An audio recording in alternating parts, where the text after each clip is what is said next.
Sandra, welcome to another episode of Asexualized My Asexual Life. This is a place to be for education about asexuality, so subscribe and hit that bell icon right now. Well, today I've got a very, very special episode for you because today is the funeral of Queen Elizabeth. That's Her Majesty Queen Elizabeth, who died recently at the age of 96. She's the same star sign as me, and I have met her in person. I met her at St. James's Palace in 2013. And this is the story of how that came to be. So I was walking home one day from work. I worked in the city centre of Exeter in Devon in the UK, and I was doing a retail job at the time. I walked down the bottom of 4th Street, which is at the end of the city, the lower end of the city, if you like, towards the River Exe. And as I walked down 4th Street and I walked to go home, there's this bridge, which is a very old bridge. It's an old ruin, and it's made of like cobbles, that type of thing, stones, rocks. So it's very, very uneven and it's quite steep. And so this bridge doesn't go over the actual River Exe, but it was one day in January in 2013 when the weather was really bad and it had flooded underneath this bridge. So it was all water underneath it. It's about 7 o'clock at night, and like I said, I was on my way home. So I was in my suit from work. I was wearing my raincoat, and I saw this woman, and she was on the bridge, and she was looking down over the edge of the bridge. Now, I intuitively knew something wasn't right because she was looking over the edge. And I felt like she was going to jump. I thought, this isn't right. She looks like she's going to go over the side of, or edge, if you want to call it, of the bridge. And I just could tell by the way she was looking that that was what was on her mind. And I'm like, oh my God, what do I do? Because obviously, you know, I'm kind of like a stranger to her. Although I did recognise her when I got closer. So that's what happened. Basically, I couldn't waste too much time. I had to just go and speak to her. But I had to be very careful in the way in which I did it. Because, you know, if I startled her, then she could just jump. So I started walking across the bridge towards her in kind of a calm manner. And I went up to her and I started talking to her. I can't tell you the conversation because it's for confidentiality reasons. I can't reveal her identity either, but it was a woman and she'd been drinking, and I was talking to her and I guessed the problem that was. And so while I was talking to her, she sat down on the edge of the bridge and was looking over, about to jump. And it was really, really difficult for me because I didn't want her to jump. I wanted to try and talk to her. I was talking to her about the problem that I thought was causing her to want to commit suicide, basically. And it was really, really difficult. And it was, you know, awful being in that position where, you know, a woman is about to kill herself, basically. But it's good in the sense that I was there for her. Do you know what I mean? So she ended up sitting on the edge of the bridge. She wouldn't like not do it, you know what I mean? So that was kind of hard for me because I thought maybe by just talking to her a little bit and understanding her problems, maybe she would have second thoughts. And she wasn't, you know, like fully saying, I'm going to jump right this minute. But that was what her actions were dictating from what I remember. Because this is 2013, we're in 2022 now. And so when I was talking to her, I had guessed the right problem. that I thought it was, you know. When I say right problem, I mean I guessed the problem correctly. And so anyway, she was on the edge of the bridge and it was water underneath, like I said, because it was flooded. And anyway, to cut a long story short, she ended up going down the face of the rock on the bridge. And because she'd been drinking, her body was really, really heavy and I couldn't pull her back up. And by the time I'd managed to talk her into being more sensible, if you like, and actually not killing herself, because we got basically to talk about that, it was too late. She was too far gone down the rock face of the bridge and I couldn't pull her back up because she was so heavy.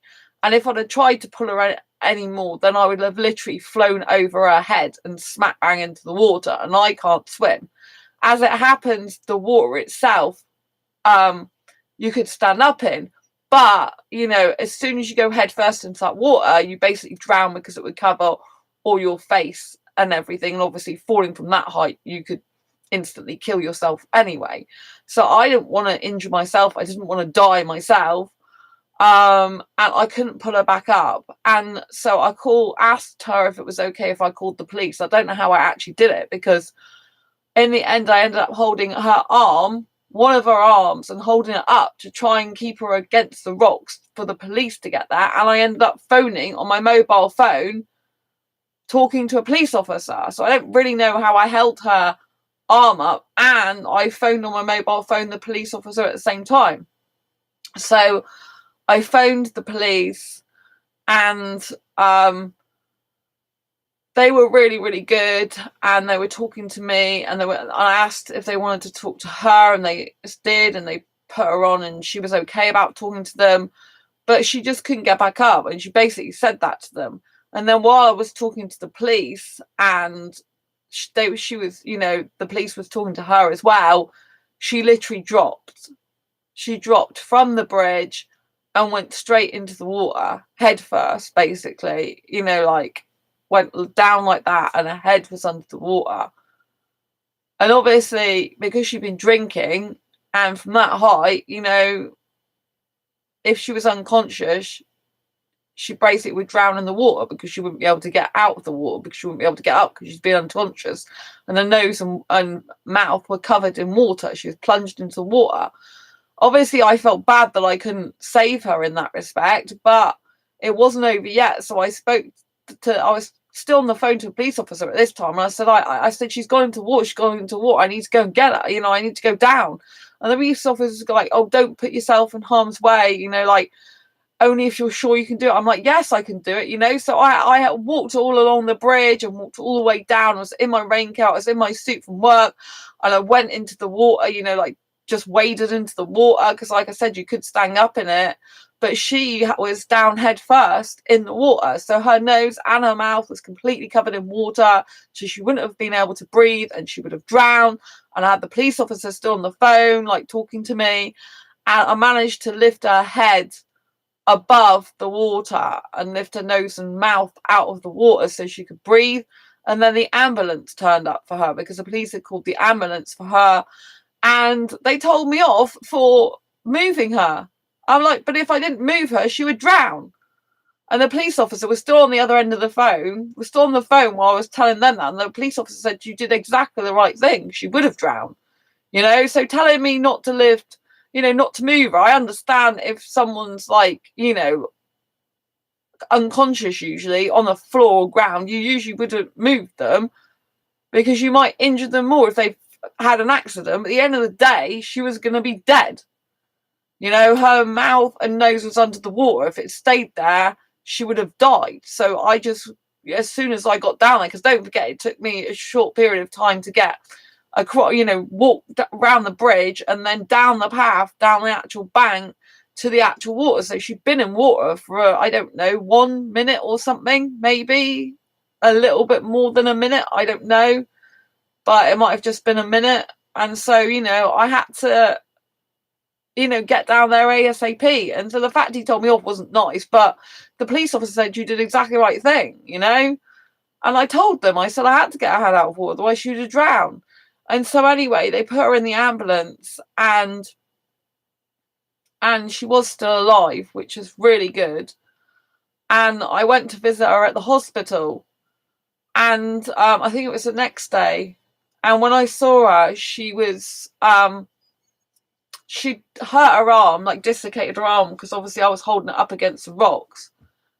And she had was it dislocated? No, she dislocated her pelvis. That's right, her pelvis bone had dislocated, and her arm was in pain. I don't think her arm had actually dislocated, but it was bruised, and it was really painful and sore because I was holding it up, so it was like stretching it, but it was a hip that was dislocated from the hip bone. And so so they told her it'd be 6 months before she could walk again. And this was in January, and by April she could walk again because we met for a drink in a cafe. And so she was walking with a stick at that time, but you know what I mean, that was a pretty good recovery considering that she could have been dead and would have been dead had I not found her and pulled her out of the water as well. So I was not happy that, you know, that I couldn't actually do anything about her plunging into the water off the bridge, but I was so happy that I could save her life, obviously. And you know, to see her walking again in April, and then she walked with a stick, but she doesn't walk with a stick at all now. You know, she's just like, it's like it never happened in the physical sense. Obviously, mental and emotional is different story, but a physical sense, you know, she's better now. So it's a miracle, really. And so my life has always been worth living because I've saved someone else's life, and you can't compare that to anything. You know, it's just an incredible feeling. I'm so sorry that she's gone through so much that she felt she had to kill herself or tried to kill herself, attempt suicide. But I'm so glad she's still alive. She's such a lovely person. I can't say the reason why she wanted to kill herself, but you know, it's difficult because afterwards that reason hadn't really, she didn't want to kill herself again. You know, that had gone when you know, because of all the trauma she went through with like having her hip dislocated and her arm damaged. She didn't want to go through that again. She doesn't want to kill herself anymore, which is great.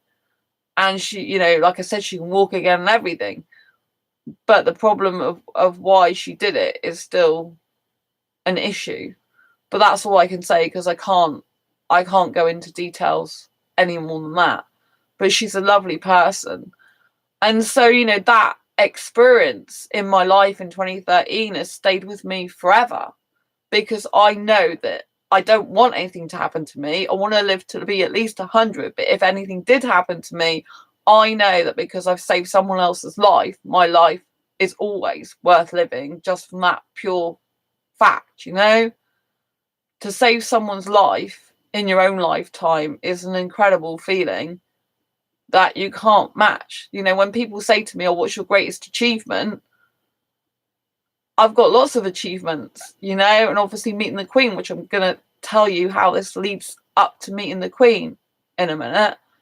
But, you know, like, to be able to save someone's life is the greatest achievement in the sense that you can't replace life. You know, you just can't. It's someone's life. And so I was actually in the newspaper for saving this person's life. And this was the article that I was in. Sandra refused to let bridge jumper die. This was the article I was in. This is me in the newspaper in 2013. And I was actually on the front cover of the newspaper. This is me here. I saved a woman from certain death. It was on the front cover. You see the picture there? So I was actually called a hero, you know? But I was just glad she was alive. So this was on the front of the paper. And this article was written on July the 4th, even though it happened in January. So yeah. An Exeter shop worker has told how she battled to save a suicidal woman threatening to leap from the city's oldest bridge. Sandra Bellamy held on to the woman while speaking to the police before losing her grip. She then raced from the bridge and held the woman's head above water until police arrived. Miss Bellamy, who works at the city's store, has been rewarded for her bravery with a top police award. She said, "I rushed down into the water and mud. I still have my uniform on and held her up, and that's when the police arrived." So that was actually the front page story. There's another story further up, and then there was that on the front page. So I'm going to read this out to you now as well, so you know what was said. This is a full article. Sandra refused to let bridge jumper die. The bravest souls in Exeter have been honoured by police at a moving ceremony. Chief reporter Mike Byrne tells their stories.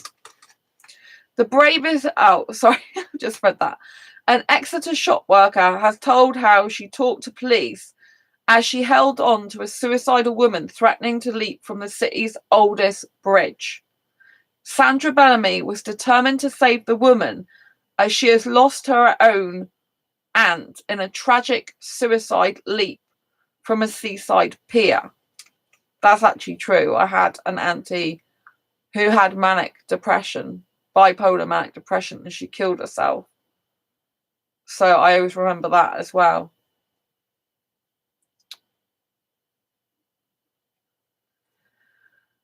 Miss Bellamy, who works at the city's store, I'm leaving out the name of what store it was, said, "I was not going to let that happen. It was something that had touched my family, and I did not want anyone else dying like that." As the life or death struggle continued on the ruined St.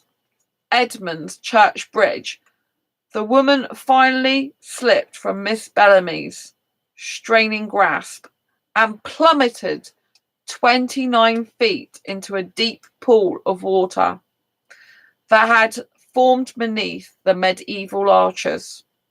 She lay face down in the water, but Miss Bellamy would not give up. She raced down from the bridge and held the injured woman's head above the water until police arrived, and the woman was taken to the Royal Devon and Exeter Hospital with a shattered pelvis, they said, rather than dislocated. Miss Bellamy's help did not end there. The pair are now firm friends. Miss Bellamy said, I visited her in hospital the next day, and we arranged to meet up later at Marks and Spencer's for coffee and a chat.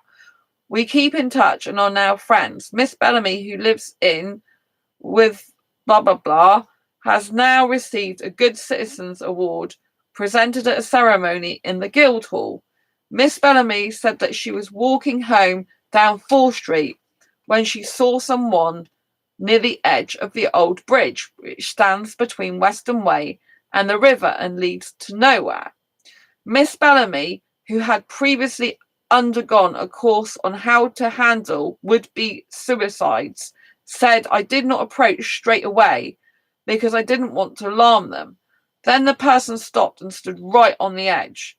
She was an older woman than me, and when I was close, she was saying, I think this is the end. I took her arm, I think it was her right arm, and was talking to her, and with my left hand, I called the police on my mobile. We were talking, I can't tell you what it was about, and I was also talking to the call handler, Belinda, who I'm still Facebook friends with, actually, the police officer. I couldn't describe exactly where we were, and the woman I was holding explained where the bridge was, which made me think she wasn't going to go over. Then it got to the point where I couldn't hold her with one arm. She was right on the edge. I couldn't hold her, and she slipped away over into the water below. I'm not good at heights, but it must have been about 20 feet down. I rushed into the water and mud. I still had my uniform on and held her up, and that's when the police arrived. The incident happened in January this year, and the woman who fell came to see Miss Bellamy just before the Guildhall ceremony to thank her and congratulate her on the award. Miss Bellamy, who is also a community studies volunteer, added, "I would never have walked away from the situation. I really do care about people and I was determined. I just had to judge the situation. I talked to her, told her I understood from my own experiences, but I would never say what we actually said." PC Andrew Elliott, who arrived on the scene, said afterwards, "Every now and again, you meet people who very humbly, for no pay or reward, are determined to try and do whatever it takes to make a difference." I'll read that again. "Every now and then you meet people who very humbly, for no pay or reward, are determined to try and do whatever it takes to make a difficult situation better. Miss Bellamy is one of those people. Thank you for stepping forward and for your willingness to do all you could to help." And this is the actual bridge. I don't know if you can see it, but in the bottom, there's the actual bridge that the woman fell from. It was really high and went there in the water. So yeah. So this is Exeter in the UK local paper.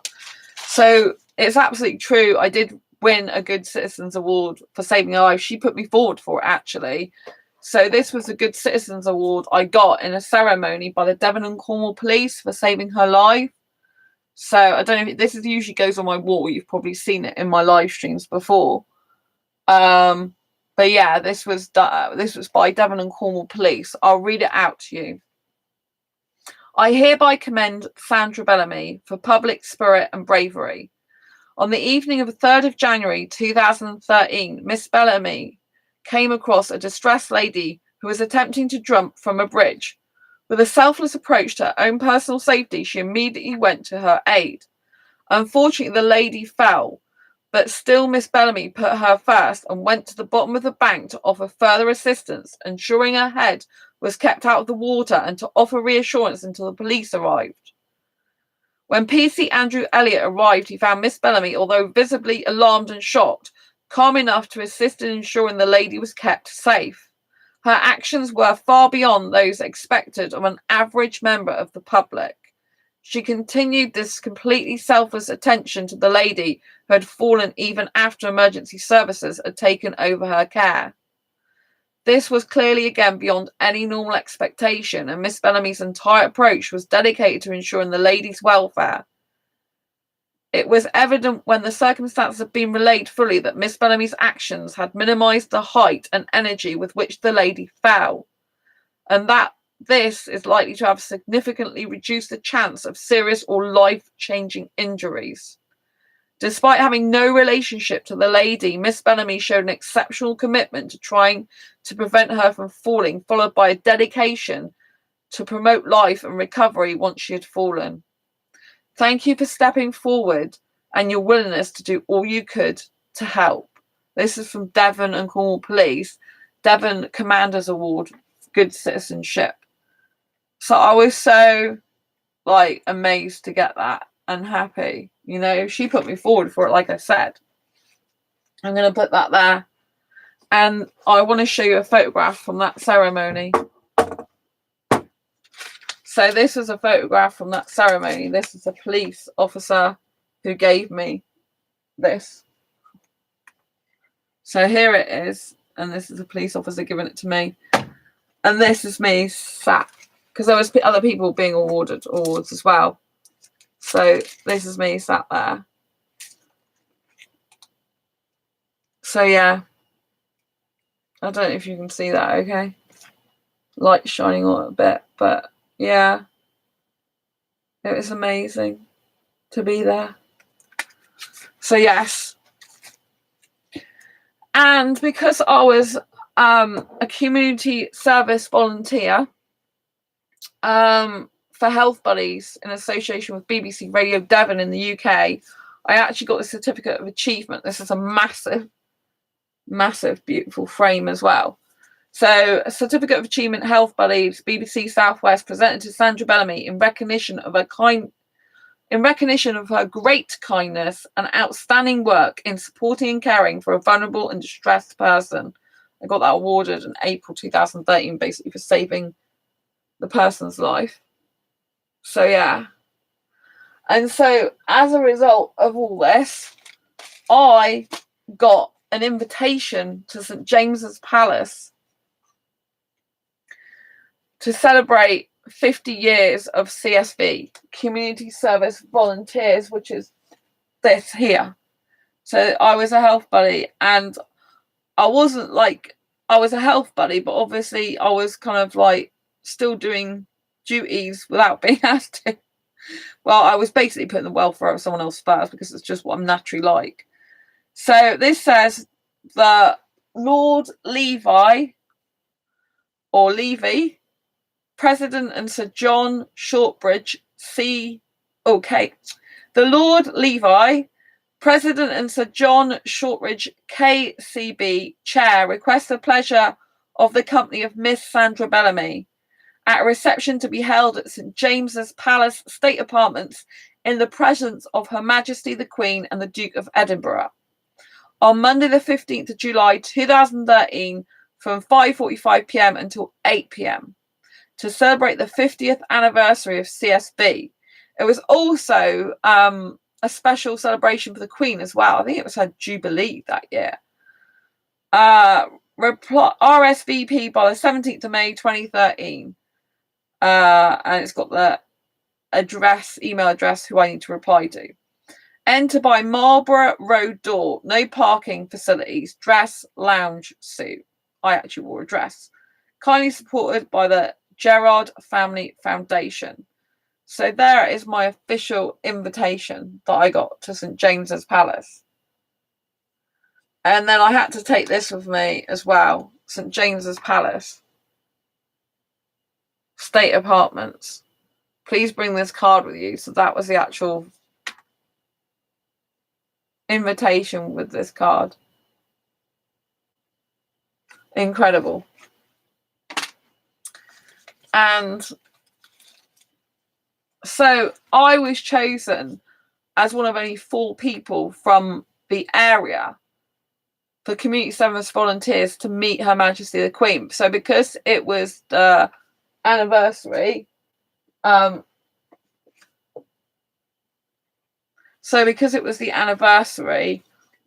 community service volunteers, every community service volunteers office, if you like, or area in the UK got to nominate some people to go through to speak to Her Majesty the Queen. And there was a maximum of 4 people allowed. So it was only me and 3 other people allowed to meet her.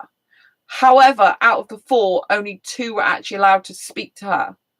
So the other 2 were just observers. Still great to be at the palace, but they didn't get to speak to her. I was one of the people chosen to actually speak to her. And it ended up just being 3 of us that went to see her from our area, because the other person who had actually been chosen to speak to her left community service volunteers before the event. So it was only me from my area that got to speak to her. And this was me speaking to Her Majesty, the Queen Elizabeth, who sadly has passed away recently, and her funeral's today, which is the 19th of September, which is a Monday, 2022, at 96 years old. This was in 2013. So this is actually 15th of July 2013, which was a Monday as well, which is quite strange, isn't it? So yeah, it would have been 9 years ago and a bit, because we're in September now, you know?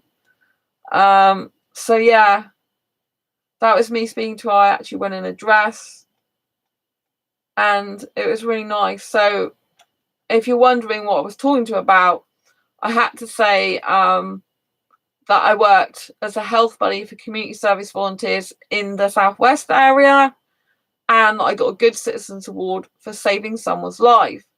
And she said, oh, that's good. And that was really nice. Unfortunately, her husband wasn't there, when he was meant to be. And I said, so how's your husband? Because he was poorly. And she said, oh, he's at Sandringham, but he's doing well, thank you. And I said, oh, that's good. And that was it. But, you know, just to be able to speak to her and tell her that I'd saved someone's life and to be able to meet her in person was just incredible. I have to say that she looks more beautiful in real life than she did in the photographs even. I mean, in the photograph, she also looked pretty much picture perfect. But when you met her in real life, there was just such a warmth about her, such a down-to-earthness, such a... her beauty was stunning. I'm not, you know, obviously attracted to females, but in terms of like female beauty, Her Majesty the Queen was so beautiful when I saw her. I was absolutely shocked how even more beautiful she looked than her photographs. Because, you know, like, she looks amazing, immaculate in photographs, but when you get to, well, obviously no one can meet her in real life anymore alive because it's her funeral today. But when I met her, you know, she was immaculate. Like, she was just, like, incredible. Like, her beauty was incredible. And I didn't think she could get any more beautiful than her photographs, but she really was beautiful. And I'm going to get a bit upset now. So, yeah. So I'm so glad and fortunate to have met her. So that was a photograph when I was talking to her. And this was the other photograph when she'd just gone by me. So you can see me fully there. And I got, you know, these two photographs given to me on CD because they have to have an official photographer in St James's Palace. You're not allowed to go and take photographs yourself. Although when I first had my phone before they took it, they like confiscate stuff like that, I did actually snap some images of the interior before they took the phone off me, but my phone was like down towards the ground. So were really blurry photographs of the interior with the, you know, with the at St James's Palace with all the red carpets and everything. But the actual St James's Palace has got a real throne in it and everything. And it was amazing. The palace was lovely. And meeting her was incredible. You know, obviously I'll never forget it. These are on my wall all the time. They've been on my wall ever since I got them. You know, and I feel very fortunate to have met her. You know, I can't watch the news with the funeral stuff because it just upsets me too much. You know, I would rather just remember her as she was when I saw her. And so, yeah, it's a very sad day today. But I'm going to get upset, obviously, because it's emotional, you know. But I was glad that I met her, you know. I'm glad that I've got all this stuff. Still got the invitation and everything, you know. And yeah, I've even got the CD still with the two photographs on her, of her. I've got it on my Mac anyway, but I've got the original CD here. So that's really, really nice, you know, to have the CD of me talking to her, like, which is those two photographs but digital copy. So yeah,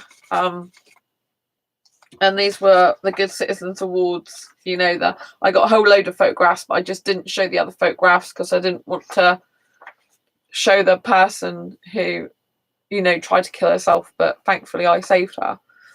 But these were the original, like, slips with the photographs in, and this is what the photographs came in of the, you know, from the Good Citizens Award I got. So yeah, you know, it's just incredible. That was the original envelope as well that the invitations came in. I still got everything. You know, it's something I'll never forget for the rest of my life, you know. I found stamps as well that are unstamped. This was on like one of my manuscripts that I went to send to a publishers, and that's got a Queen and her husband on there. It's unstamped. I think it was when they were married in 1947. But yeah, I don't know. I might sell this because I don't really keep stamps usually, and someone might like it. But I've got it anyway at the moment. But obviously, I've got the actual photographs of me meeting her, so I don't really need this. But yeah, it's a really nice stamp. Really nice stamp. But, you know, so I was very fortunate to save the woman's life, to be on the front cover of the newspaper, to have met up with the woman I saved and know that she's okay now, and to actually go to St James's Palace and talk with Her Majesty Queen Elizabeth, you know. And it's a very sad day today because obviously she's no longer alive. And so it is hard because obviously I've had a personal interaction with her, which makes it, I think, harder in some ways, as I have a personal connection with her for that reason, you know. But I'm so glad I got to meet her. I feel really, really fortunate and happy about that. Even though I'm crying, I feel really fortunate and happy, you know. I'll take questions now or comments. Heather, Queen Elizabeth was beautiful. Oh, thank you. Yeah, I totally agree. She's very beautiful. She's a very down-to-earth person. She was the same star sign as me, Taurian. And my parents said that, you know, she wanted everyone to kind of know when she died, like know her, if you know what I mean, like, you know, for people to have the chance to say goodbye, like, and be well known for doing that, if you know what I mean. Sounds like Taurian style. We like attention in a good way, and to go out in style, you know. So I'm very, very fortunate, you know. Like, I'll still have these on my wall because I just think it's really nice. It's a wonderful, wonderful, you know, time I had with her, and it's really beautiful. So these I usually go above my bed. So yeah, I feel very fortunate, you know. And yeah, 96 is a good age. It's the same age as my grandma. When my grandma died in 2014, I was very, very close to my grandma as well. So yeah, she was like a grandma in a good way. Oh, what, Queen Elizabeth, you mean? Yeah. Well, I mean, yeah. I mean, I don't know what she's like as an actual grandma, but she's a lovely person. Like, she came across as so down to earth when I spoke to her, and she came across as a really lovely, beautiful person, both inside and out, you know. And so yeah, I just feel very blessed and fortunate to have met her in my lifetime, you know. And that's something that obviously other people who haven't met her now will never get the opportunity to do. And so, you know, I wanted to tell you the full story so that you knew how exactly I met her, because not every day you get to meet Her Majesty the Queen Elizabeth at St James's Palace, you know. You just don't usually get that, you know. And so I feel very fortunate and lucky, you know. But I can't watch the news. I don't usually watch it anyway, but I've seen little bits flash up on YouTube, but I just can't watch. It's too upsetting, you know. I'd rather remember her as I saw her than watching that. It's just too heartbreaking for me personally, you know. There's enough people watching it anyway, you know. But my mum and dad were quite kind when I went over there for Angel on Friday, and you know, they kept the news off specifically because I said I'll be blubbering. But anyway, that's the full story of how I met Her Majesty Queen Elizabeth, and I hope that and pray that she is at peace now and going to go to heaven, if you believe in heaven.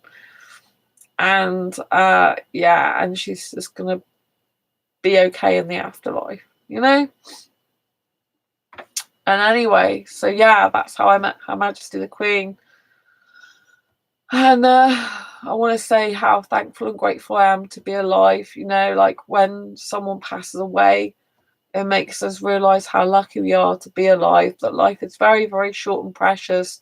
So it's important to make the most of it. I think Queen Elizabeth made the most of every opportunity she could to live life to the max.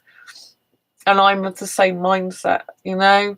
I believe in truly living life to the max and making every second count. And if you can save lives along the way and be a hero, then so be it, and definitely do it, because life is precious. Life is so precious.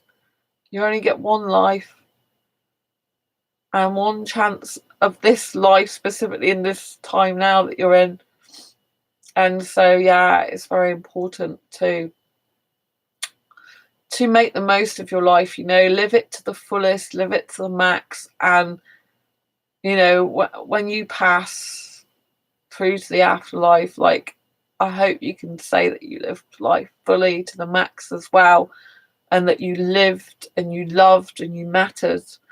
I follow an entrepreneur called Brendan Burchard, and he was involved in a car accident years ago, and it changed his life. And he had like this revelation, this like moment when him and his mate was like had the accident, and he thought he was going to die, and he was like, at the end of my life, will I have lived, will I have loved, and will I have mattered? And I think death does make you think of stuff like that, or near death as well.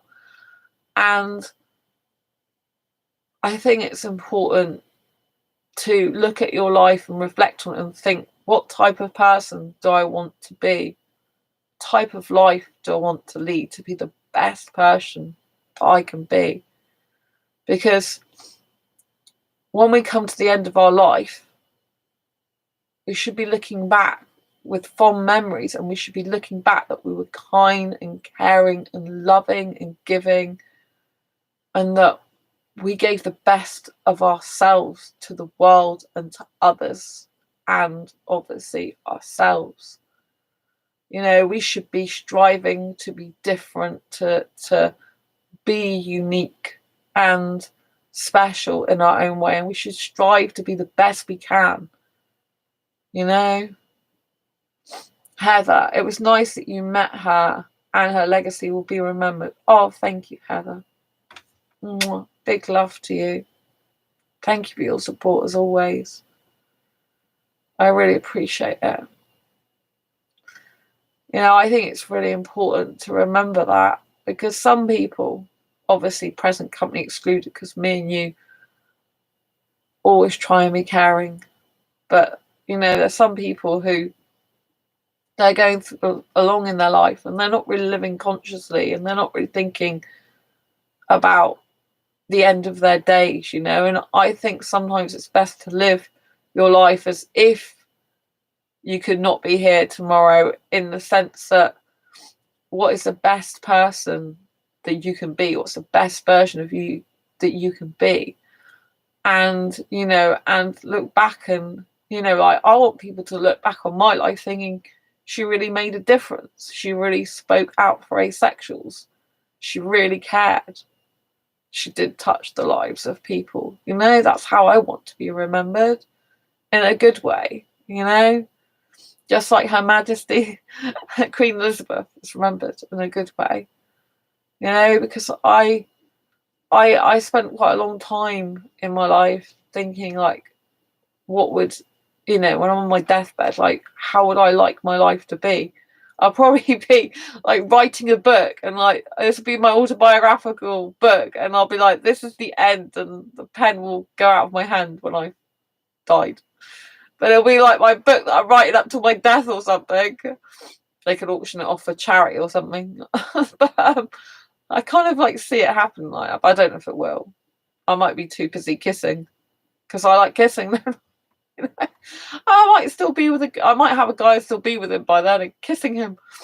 I haven't thought about like dying whilst kissing. That would be kind of strange, but maybe it's interesting. Or maybe I'll just be with a friend, or maybe I'll be on my own. I don't know. But we live, and we're mostly on our own, and then we don't live and we're on our own. But the best thing is to be your best self while you're on planet Earth. Sometimes I feel really sorry for people who are not nice to others, because I'm thinking, like, when it comes to them not being anymore, and they're on their deathbed, will they be thinking, oh, I wished I'd been a nicer person, I wished I'd been more kind and caring, I wished I hadn't treated people so badly? Because if I was in their shoes, which I wouldn't ever be, because I'm not that type of person, I'd be thinking, like, what did I do with my life? How did I treat people? And that's why I think it's so important to treat people well while you're here and truly make a difference in people's lives for the better forever, you know, and make a good impression on them. Not, I don't mean like a forced impression, like you're trying to be good on purpose just to get attention or something. I mean a good impression as in you really care, you know. And I think the Queen, she did really, really care, and she lived life to the fullest, and that's why she'll be missed by so many people, because, you know, like, she was an extraordinary woman, I think, who gave a lot to society and people. She was a very big giver, I think. And so, yeah, I think, you know, it's good if people want to pay their tributes to her. And, yeah, rest in peace. That's what I say. Amen. Anyway, thank you for joining me on this very, very special episode of Asexualize My Asexual Life. I hope you enjoyed this video. Please give it a thumbs up if you did. Subscribe if you haven't already, and hit that bell icon so you never miss an episode and you can truly ace your life. Lots of love. Bye. Bye.